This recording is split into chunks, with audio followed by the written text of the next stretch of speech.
Sihir dan mantra, dua konsep yang telah mewarnai sejarah spiritualitas, seringkali dianggap sebagai bentuk-bentuk kuno dari praktik mistik.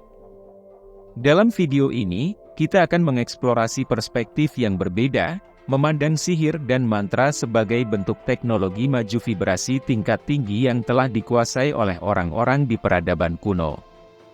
Dalam era modern ini, banyak dari kita terbiasa dengan teknologi yang berkembang pesat, tetapi konsep energi dan getaran telah lama ada dalam praktik-praktik spiritual di berbagai budaya. Sihir dan mantra dianggap sebagai metode untuk mengelola dan memanfaatkan energi yang ada di sekitar kita, memanfaatkan frekuensi dan getaran yang lebih kompleks. Sihir, dalam konteks ini, dapat dilihat sebagai teknologi yang memungkinkan manusia untuk memanipulasi energi di sekitarnya. Praktik-praktik seperti meditasi, visualisasi, perapalan kalimat-kalimat tertentu dan penggunaan simbol-simbol memiliki tujuan untuk mengalirkan dan mengarahkan energi, menciptakan perubahan energi yang dapat memanipulasi objek-objek tertentu. Mantra, rangkaian kata atau suara yang diulang-ulang, seringkali dianggap sebagai alat untuk mencapai keadaan meditatif atau transformatif. Dalam perspektif ini, mantra dapat diartikan sebagai frekuensi suara yang ketika diulang terus-menerus dengan benar, dapat membuka pintu ke dimensi kuantum, di mana mantra bisa mempengaruhi algoritma semesta dan membajaknya. Tiap-tiap rapalan mantra dianggap memiliki frekuensi unik yang dapat memengaruhi keadaan sesuatu hal. Dunia sihir umumnya merujuk pada dunia yang melibatkan praktik-praktik mistik atau spiritual yang tidak dapat dijelaskan dengan cara ilmiah. Namun ada teori bahwa praktik-praktik sihir melibatkan pengaruh atau interaksi dengan aspek-aspek dunia kuantum. Praktik-praktik sihir adalah kemampuan untuk memanipulasi energi, getaran, atau frekuensi tertentu yang ada di dunia kuantum. Energi dalam praktik sihir dapat memengaruhi realitas sesuai dengan kehendak atau tujuan penyihir. Pernyataan ini mencerminkan pandangan bahwa praktik-praktik sihir adalah kemampuan untuk melewati atau melampaui hukum fisika konvensional yang mengatur dunia kita sehari-hari. Hal ini didasari oleh aspek-aspek fenomena dunia kuantum yang dapat menciptakan keajaiban atau perubahan yang tidak dapat dijelaskan dengan cara konvensional. Pandangan ini terkait dengan keyakinan bahwa pikiran dan energi yang dihasilkan oleh penyihir dapat menciptakan perubahan dalam realitas fisik. Dalam praktik sihir, pikiran atau niat dapat memengaruhi dunia kuantum yang kemudian mewujud dalam realitas. Pandangan ini diterima dalam dunia spiritual atau mistik. Beberapa bentuk sihir melibatkan penggunaan simbolisme, mantra, atau ritual tertentu yang diyakini memiliki kekuatan atau frekuensi tertentu yang dapat memanipulasi energi di dunia kuantum. Sihir sebagai bentuk teknologi tingkat tinggi. Teknologi saat ini erat kaitannya dengan manipulasi gelombang frekuensi yang dihasilkan oleh perangkat elektronik, sementara mantra bisa dianggap sebagai teknologi manipulasi frekuensi tanpa menggunakan perangkat dengan bisa langsung memanipulasi objek tertentu. Teknologi modern, seperti komunikasi nirkabel, internet, dan perangkat elektronik lainnya, sangat bergantung pada manipulasi gelombang elektromagnetik dengan berbagai frekuensi. Sinyal radio, gelombang mikro, dan gelombang elektromagnetik lainnya digunakan untuk mentransfer informasi antar perangkat. Sistem digital pada perangkat modern mengoperasikan informasi dalam bentuk biner dengan menggunakan kombinasi gelombang sinus. Manipulasi ini memungkinkan transmisi, penyimpanan, dan pengolahan data. Pengaturan frekuensi adalah hal krusial dalam teknologi modern, seperti dalam pengaturan Wi-Fi, satelit komunikasi, dan jaringan seluler. Perangkat elektronik mampu menghasilkan, mendeteksi, dan memproses gelombang dengan presisi tinggi. Mantra sebagai teknologi frekuensi tanpa perangkat.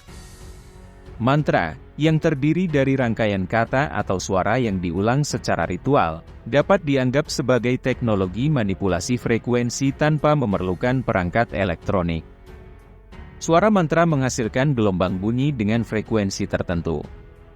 Keyakinan dalam praktik-praktik spiritual adalah bahwa getaran suara dari mantra dapat mempengaruhi energi, baik dalam tubuh manusia maupun di sekitar kita. Mantra digunakan untuk membuka pintu ke dimensi kuantum, yang memungkinkan seorang penyihir untuk mengutak-ngatik susunan pemrograman semesta.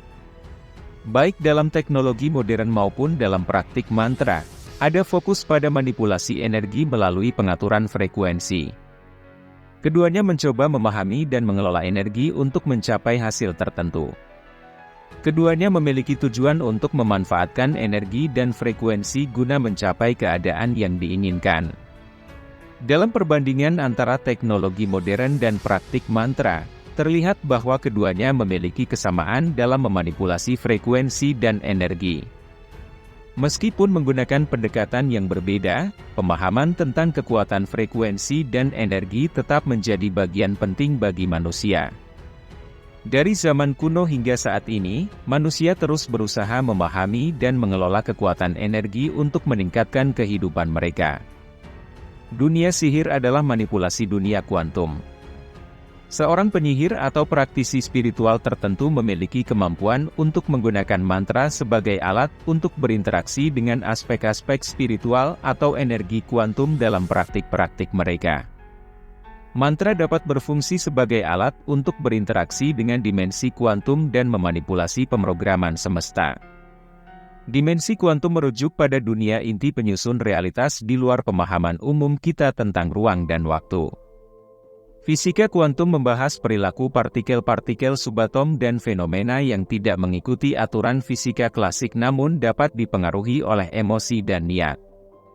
Emosi dan niat inilah yang akhirnya memancarkan frekuensi yang bisa mempengaruhi algoritma di dunia kuantum yang akhirnya mewujud di dunia fisik. Ini bisa disebut pemrograman semesta, yaitu cara energi, informasi, atau realitas direncanakan atau disusun dalam dunia kuantum. Mantra dianggap sebagai alat yang menggunakan getaran suara untuk memanipulasi energi di tingkat kuantum. Keyakinan ini berasal dari pandangan bahwa getaran suara atau frekuensi mantra dapat berinteraksi dengan energi kuantum yang mendasari realitas.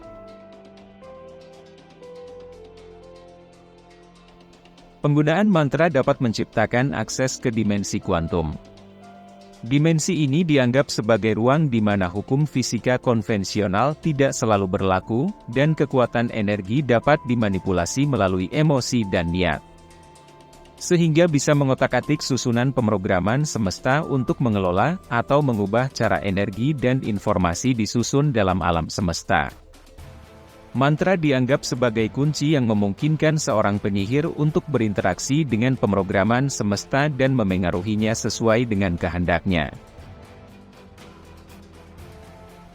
Mantra menghasilkan emosi dan niat. Emosi dan niat adalah frekuensi yang memanipulasi dunia kuantum. Emosi yang dirasakan oleh individu dapat memiliki pengaruh pada dunia kuantum. Emosi dianggap sebagai bentuk energi atau getaran yang dapat memancarkan frekuensi tertentu. Niat, yang merujuk pada tujuan atau hasrat yang dipikirkan dengan sungguh-sungguh, dianggap sebagai faktor penting yang juga dapat memancarkan frekuensi khusus. Niat ditafsirkan sebagai kekuatan pendorong yang memberikan arahan pada energi di dunia kuantum. Emosi dan niat, melalui frekuensi energi yang dipancarkannya, dapat mempengaruhi algoritma di dunia kuantum. Algoritma di sini merujuk pada pola susunan realitas yang dapat berubah atau dipengaruhi oleh energi yang dihasilkan dari emosi dan niat. Pengaruh emosi dan niat di dunia kuantum dapat mewujud di dunia fisik. Artinya, energi atau frekuensi yang dipancarkan oleh emosi dan niat dapat memainkan peran dalam membentuk realitas yang kita inginkan.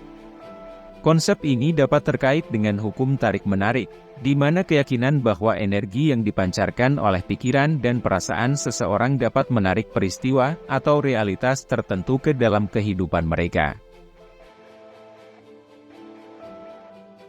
Mantra seperti cheat dalam game GTA.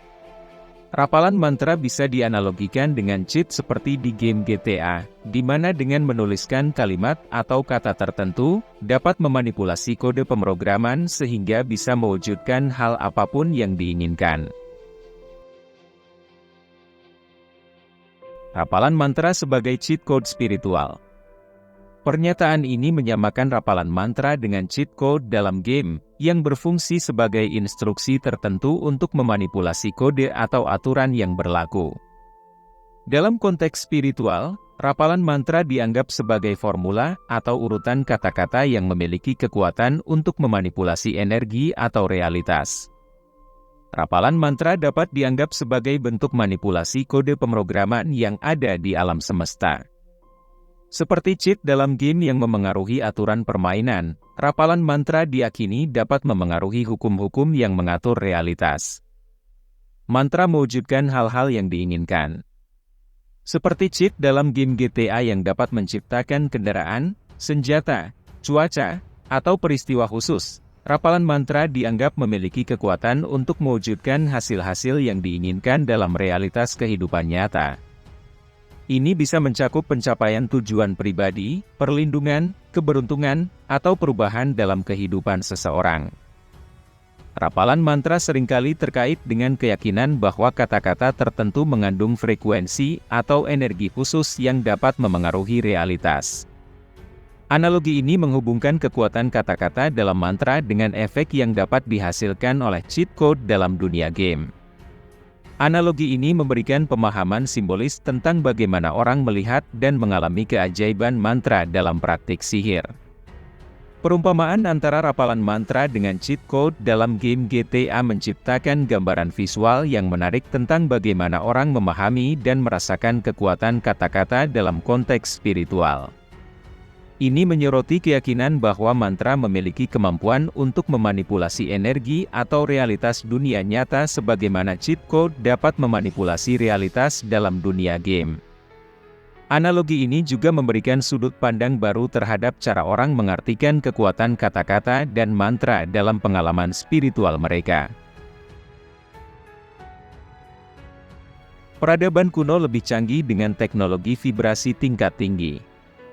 Orang-orang peradaban kuno dianggap lebih canggih karena dapat memanipulasi realitas dengan mantra layaknya cheat GTA, seperti santet, kebal, pelet atau membuat orang lain suka pada kita, mengutuk orang jadi hewan, mengutuk orang jadi batu, terbang, menghilang, teleportasi, kage bunsin, byakugan, amaterasu, menjelajah dimensi jin, meramal masa depan, dan sebagainya. Praktik-praktik spiritual kuno, seperti santet, kebal, pelet, dan lainnya, dapat dianggap sebagai bentuk manipulasi realitas yang mirip dengan efek cheat dalam game GTA. Dalam konteks ini, mantra dianggap sebagai alat untuk mencapai efek-efek tersebut. Analogi dengan cheat GTA menciptakan gambaran bahwa orang-orang kuno diyakini memiliki kemampuan yang luar biasa dan serba bisa, mirip dengan karakter dalam permainan yang dapat melakukan berbagai tindakan ajaib. Ini termasuk kemampuan untuk membuat orang terbang, menghilang, teleportasi, atau menjelajah dimensi-dimensi spiritual. Praktik-praktik mistik dan spiritual dalam peradaban kuno diyakini memiliki akses atau pemahaman yang lebih mendalam terhadap energi spiritual atau dimensi-dimensi lain. Hal ini memungkinkan mereka untuk mencapai efek-efek luar biasa yang dianggap sebagai manipulasi realitas. Orang-orang kuno dapat menjelajah dimensi jin, yang diyakini sebagai entitas dari dimensi yang berbeda layar. Selain itu, kemampuan meramal masa depan juga dianggap sebagai salah satu hasil dari pemahaman mendalam tentang data penyusun realitas, yang isinya termasuk takdir. Hukum energi dan frekuensi sudah dimanfaatkan oleh peradaban kuno. Energi dan getaran memiliki peran penting dalam dimensi spiritual dan kehidupan manusia. Dalam berbagai tradisi spiritual dan keagamaan di seluruh dunia, konsep ini telah mempengaruhi cara orang memandang alam semesta dan hubungan antara manusia dengan kekuatan yang lebih besar. Dalam tradisi Hindu, konsep prana atau energi vital dikenal sebagai kekuatan yang mengalir dalam setiap makhluk hidup. Praktik-praktik seperti yoga dan meditasi diarahkan untuk mengelola dan mengarahkan prana guna mencapai keseimbangan dan kesehatan. Dalam tradisi Cina, terutama dalam ilmu pengobatan tradisional seperti akupuntur, konsep qi atau qi mencerminkan aliran energi dalam tubuh manusia. Pemahaman ini menjadi dasar untuk memulihkan keseimbangan dan menyembuhkan penyakit. Dalam konteks Kabbalah Yahudi, terdapat konsep Ruach yang mengacu pada energi spiritual atau napas kehidupan yang berasal dari Tuhan. Kabbalistik mengamati hubungan antara 7 tingkatan cahaya spiritual, yang sering dikaitkan dengan konsep energi. Banyak tradisi spiritual menggunakan getaran suara melalui mantra atau doa sebagai alat untuk mencapai keadaan spiritual. Keyakinan bahwa suara dapat mempengaruhi energi dan membuka pintu ke dimensi spiritual merupakan inti dari praktik ini. Dalam meditasi, terutama yang melibatkan meditasi getaran atau meditasi nada, keyakinan bahwa getaran bunyi tertentu dapat meresapi tubuh dan pikiran menjadi landasan praktik ini. Ini dianggap sebagai sarana untuk mencapai kedamaian dan kesadaran yang lebih tinggi. Beberapa budaya mengaitkan getaran energi dengan benda-benda tertentu, seperti kristal. Kristal dianggap memiliki kemampuan untuk menyimpan, mengarahkan, atau meningkatkan energi, dan digunakan dalam praktik-praktik spiritual untuk tujuan tertentu. Hal-hal tersebut menciptakan gambaran bahwa orang-orang peradaban kuno memiliki pemahaman tentang pemanfaatan vibrasi dan kemampuan luar biasa dalam memanipulasi realitas melalui praktik-praktik spiritual dan mantra.